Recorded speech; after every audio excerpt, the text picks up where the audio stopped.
Habang dumadaan ang bagyong Tino, marami ang natatakot. Pero alam mo ba? Nasa Biblia ang tungkol sa mga bagyo. Sa Job 37:9-13, sinasabi na ginagamit ng Diyos ang unos upang tuparin ang kaniyang layunin. Minsan para magparusa, minsan para magpala. Ibig sabihin, hindi aksidente ang bagyo. May paalala si Lord, bumalik tayo sa Kanya bago pa man dumating ang unos na hindi na ulan, kundi paghatol. Sabi sa Nahum 1:3, sa ipo-ipo at bagyo ay nasa daan ng Panginoon. Kaya huwag lang tayong matakot sa hangin o ulan. Mas matakot tayo kung wala ang Diyos sa ating buhay.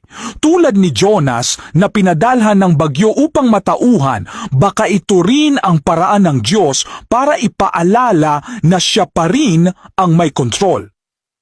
Sa gitna ng bagyong Tino, tandaan, si Jesus lang ang makapaghihinto ng anumang unos, sa dagat man o sa puso mo. Ang tunay na kaligtasan ay hindi sa pag-iwas sa bagyo, kundi sa pagkilala kay Jesus bilang tagapagligtas. Siya lang ang daan, katotohanan at buhay. Tumawag ka sa Kanya habang may panahon. Dahil sa Kanya lang may kapayapaan kahit sa gitna ng pinakamatinding unos.